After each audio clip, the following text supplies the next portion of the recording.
السلام عليكم، مرحبا بكم تلاميذ السنة الرابعة متوسط. هاد الفيديو راح تكون فيديو حول نموذج لفروض الفصل الأول لغة إنجليزية مع الحلول. قبل ما نبداو هنا ركزوا مع الفيديو للأخير، ورايحة نحط لكم في التعليق اللي راح يكون تعليقي في هذا الفيديو، رايحة نثبته لكم رابط المراجعة الخاصة بالفصل الأول، لأنه أنا هنا ما كفانيش الوقت باش نبدأ لكم في مراجعة الفصل الأول. بزاف تلاميذ طلبوا الفروض، لأنه الفروض هذا الأسبوع إن شاء الله. إذن أنا حنحط لكم نماذج مختلفة من الفروض مع الحلول، رايحة تعاونكم إن شاء الله. أما رابط المراجعة الخاص بالفصل الأول رايحة نحطه لكم في التعليق في أسفل هذا الفيديو. نبدأ على بركة الله، بسم الله، في قراءة النص مع الشرح. تبعوا معايا. Hi, I went to Rome last August with my friend Peter. We flew to Rome with British Airways. مرحبا، ذهبت إلى روما في أوت الماضي مع صديقي بيتر، وراحوا في الخطوط البريطانية الجوية، معناتها راحوا في الطيارة. We stayed for a week in a small hotel near the Colosseum. The Colosseum هو اللي راهو في الصورة، هذاك المسرح أو الملعب الروماني المعروف هو the Colosseum. The hotel was nice and quite cheap. قعدوا في أوتيل هو وصديقه قريب من هذا المسرح الروماني أو الملعب الروماني اللي راهو في الصورة. الفندق كان رائع ولا جميل ورخيص في السومة. Okay? During the day we walked around the city. من غدوة هذاك في النهار راح هو وصاحبه يدوروا في المدينة. We saw all the famous places like the Colosseum and St. Peter's. شافوا جميع الأماكن المشهورة أو المعروفة في روما، مثل هذه اللي راهي في الصورة. And we threw a coin in the Trevi fountain. A coin هو العملة النقدية، رماو عملة نقدية في نافورة تريفي اللي معروفة في روما. يروحوا يزوروها، كي تروح تزورها ترمي قطعة نقدية داخل هذيك النافورة. We took a lot of photos. تصوروا بزاف. At night we went to restaurants and have fantastic pasta. في الليل راحوا زاروا مطاعم وتناولوا الباستا. باستا معروفة كيما سباغيتي وهذوك معروفين في روم. Our favorite restaurant was the Pizza Novana. المطعم المفضل اللي يعجبهم هو مطعم بيزا or Piazza Novana. Okay? We bought a painting of Trastevere, the old town. Trastevere هي the old town in Rome. شراو لوحة فنية مرسوم فيها هذا المكان. And Peter bought some presents for his family. وصديقه بيتر شرى بعض الهدايا لعائلته. present هما الهدايا. أوكي، شرى بعض الهدايا لعائلته. كملوا مع بعض القراءة. We had a great time. أمضينا وقت ممتع. كما راكم تشوفوا النافورة هايليك في الصورة. Rome is full of history and has a special atmosphere. روما معروفة بالتاريخ العريق وعندها جو وموقع رائع. And Italian food is delicious. والماكلة نتاعهم لذيذة جدا. We only had two problems. واجهتنا مشكلتين فقط. It was hot. كانت سخانة بزاف. And it was very difficult to cross the road. وكان صعيب عليهم باش يقطعوا الطريق لأنه معمرة بالسيارات. What about you? Did you go somewhere? Hope to hear from you soon, Steve. إذن ستيف بعث لك إيميل، حكى لك على الرحلة نتاعو لروما، وسقسك في الأخير قال لك ماذا عنك؟ هل ذهبت أو هل زرت أي مكان؟ نتمنى نسمع من عندك قريبا. هنا راهو يطلب منا أننا نديروا له رد. أوكي، إذن ننتقل الآن إلى الأسئلة الخاصة بالنص. تبعوا معايا جيدا. إذا هنا بعد ما تكونوا قريتوا النص بحذر أوكي وقريتوه مرتين أو 3 مرات نقراو الأسئلة. إذا عندنا reading comprehension هو الجزء الخاص بالنص وبقراءة النص. Task 1. Answer the following questions. Did Steve and Peter stay at a friend's house? الحين تجاوبوا على هذا السؤال. هل ستيف وبيتر قعدوا في منزل لصديقهم؟ Did they enjoy themselves? وهل استمتعوا؟ Task 2. Read the following statements and write true صحيح or false خطأ or not mentioned معناتها لم يتم ذكرها في النص. Steve and Peter traveled by plane. ستيف وبيتر راحوا في الطيارة. They didn't have time to visit all the well-known places. ما كانش عندهم الوقت باش يزوروا جميع الأماكن المعروفة في روم. They had their meals at the Trattoria Roman restaurant.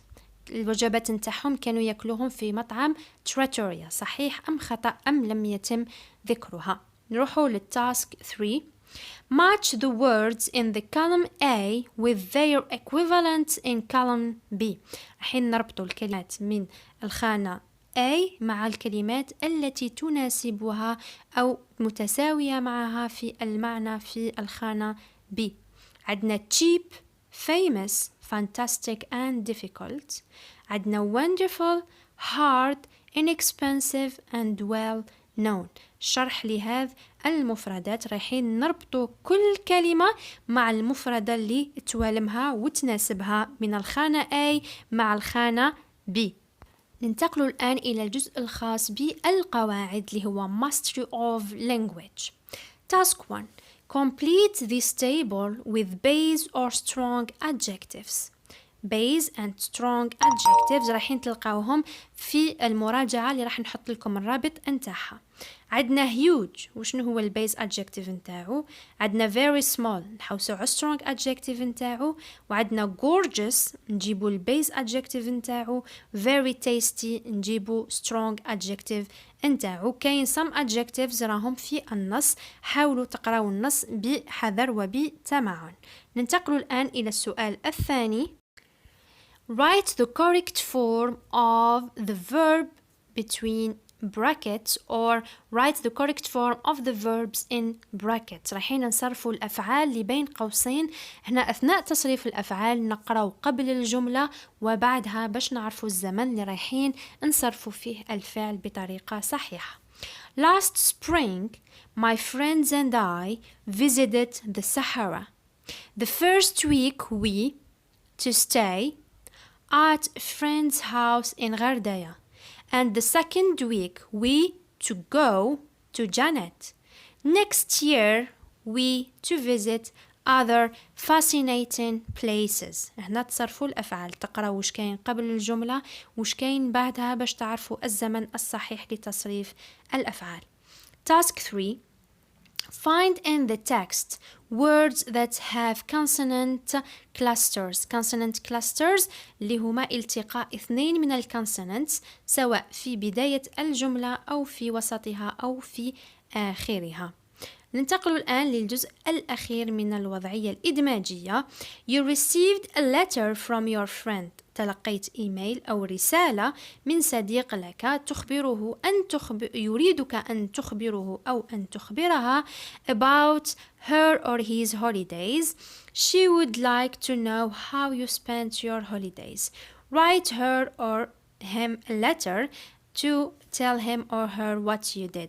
فقط هنا في الوضعية أثناء الحل أنا كتبت لكم الرسالة بطريقة الإيميل باش إلا طلبوا منكم إيميل نوري لكم وش تكتبوا، وإلا طلبوا منكم رسالة فقط تكتبوا فقط الاسم نتاع المرسل والمرسل إليه.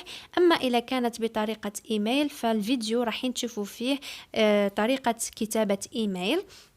أما هنا طلبوا منا رسالة رايحين نحذفوا فقط المعلومات اللي تكون في الأول اللي هي اسم المرسل والمرسل إليه والبريد الإلكتروني. أوكي، إذن شوفوا معايا حلول هذا النموذج. إذن السؤال الأول أوكي the acceptable answers اللي هما الأجوبة no or no they didn't or they did not. No they didn't stay at friend's house. هنا هادو ثلاثة طرق تاع الإجابة. They didn't stay at a friend's house ولا no ولا no they didn't. Yes ولا yes they did. وهنا كنحبوا نبرروا الإجابة. Yes they enjoyed themselves. Yes they enjoyed themselves. عندنا true or false or not mentioned. Steve and Peter traveled by plane. True لأنهم قالوا we flew وهو ال past simple of the verb to fly طيران. Okay. They didn't have time to visit all the well-known places. هنا غير مذكورة في النص بلي ما كانش عندهم الوقت باش يزوروا الأماكن المعروفة في روما. They had their meals at the Trattoria Romans restaurant. إذن هنا false. اسم المطعم اللي هو Trivia راهو مذكور في النص. هنا تكتبوا false واللي يحب يصحح الإجابة نتاعو يصححها. شوفوا task 3 اللي ربطنا الكلمات مع بعضهم. عندنا cheap معناتها رخيص اللي هو inexpensive. famous معروف well known. fantastic wonderful. difficult معناتها hard اللي هو صعيب. mastery of language عندنا البيز adjective و strong adjective. إذن كان عندنا huge البيز adjective نتاعو هو very big. عندنا very small صغير بزاف. tiny very pretty or beautiful اللي هو gorgeous. and very tasty لذيذ جدا اللي هو delicious هو strong adjective نتاعو. شوفوا مع بعض task 3. last spring معناتها الربيع اللي فات. راحين نستعملوا هنا الماضي. My friends and I visited the Sahara. The first week we stayed at a friend's house in Gardaya. And the second week we went. The past simple of the verb to go هو went to Janet. Next year العام المقبل we are going to visit ولا we will visit other fascinating places. هنا the future. Okay. task 3 كان عندنا هنا نحوسوا على الكونسونانت كلاسترز. طلبوا منا زوج كلمات في الانيشيال بوزيشن معناتها يكونوا في بداية الكلمة هذو الكونسونانت كلاسترز. ميدل بوزيشن يكونوا في وسط الكلمة. وفاينل بوزيشن يكونوا في آخر الكلمة. إذن عندنا عدة كلمات جبدناهم من النص. انتم ما عليكم غير تخيروا كما طلبوا منكم زوج initial واحدة middle وواحدة final. عندنا friend, flew, British, state, small, etc. عندنا middle position, around, fountain, restaurant and fantastic. وعندنا final position, went, last August, airways, stayed إلى غيرها. الآن راح نشوفوا الفيديو الخاص بالوضعية الإدماجية. أنا قلت لكم درته لكم على شكل إيميل لأنه المواضيع راح تكون تقريبا حول كتابة إيميل لصديقك أو لزميلك. وهنا إذا ما كانش إيميل وكان رسالة فقط تنحوا المعلومات الخاصة بالإيميل اللي هي عنوان المرسل إليه مثل العنوان الإلكتروني إلى غيرها. شوفوا معايا هذه الوضعية. إذا شوفوا معايا هنا الإيميل كي نكتبوه وش يكون عندنا. يكون عندنا اسم المرسل اللي هو أنت واسم المرسل إليه from أحمد to إسلام. المرسل والمرسل إليه from أحمد to إسلام. هنا about ولا the subject. هنا راحين نكتبوا موضوع الإيميل نتاعنا وشنو هو. visiting Cairo Egypt. visiting Cairo Egypt ولا my travel to Egypt. اوكي. ولا كل واحد يكتب الموضوع نتاعو. ولكن هنا الفقرة نتاعنا راهي حول الزيارة ولا حول العطلة نتاعك اللي قمت بها. وش درت في هذيك العطلة وش من المكان اللي زرته. هنا درنا حول زيارتي إلى القاهرة بمصر. Dear إسلام. Dear إسلام عزيزي إسلام. هنا نكتبوا اسم المرسل إليه to. Dear إسلام I'm happy. هنا عبرنا على السعادة نتاعنا. I'm happy to write to you this email. أنا سعيد لكتابتي لك هذا الإيميل. I want to tell you about my holidays. I want to tell you about my holidays. أريد أن أخبرك حول عطلتي أو حول أيامي تاع العطلة اللي اديتهم. أوكي. holidays هما العطلة. I went to Cairo, the capital of Egypt, last week. I went to Cairo, the capital of Egypt, last week. ذهبت إلى القاهرة عاصمة مصر الأسبوع اللي فات. I was there with my family. I was there with my family. كنت هناك مع عائلتي أو كنت هنالك مع عائلتي. We visited the Egyptian museum. We visited the Egyptian museum. زرنا المتحف المصري. It's a real wonder. It's a real wonder. هو فعلا هنا كما نقولوا wonder عجيب من عجائب الدنيا السبع. هنا قلنا it's a real wonder حقيقة أنه أعجوبة رائعة. Children under 5 are free. Children under 5 are free. هنا وش معناتها؟ الأولاد اللي قل من 5 سنوات يدخلوا مجانا. are free معناتها يدخلوا بدون دفع نقود. We saw the mummy rooms. We saw the mummy rooms. رأينا غرفة المومياءات. Okay. I wished if you were with us. I wished if you were with us. تمنيت لو كنت معنا. My best wishes, yours أحمد. My best wishes, yours أحمد. إذا شوفوا دائما في التعبير ما تكثروش معلومات وما تخلطوش على بعضكم. التزموا فقط بالعناصر اللي مدوهم لكم ولا بالخطوات اللي طلبوا منكم أنكم تكتبوهم. عندكم اسم المرسل والمرسل إليه و about اللي هو موضوع الإيميل ولا تكتبوا the subject. ومن بعد هنا تبداو مقدمة وتذكروا عناصر قليلة وتكون شاملة للمواضيع المطلوبة منكم. إذن وفي الأخير نكتبوا my best wishes yours أحمد. كل واحد يكتب اسمه. إذن هنا اسم المرسل. هذا هو الإيميل انتانا. نتمنى إن شاء الله هذا الفيديو يكون فاتكم واستفدتوا. أترككم في رعاية الله وحفظه. بقوا على خير.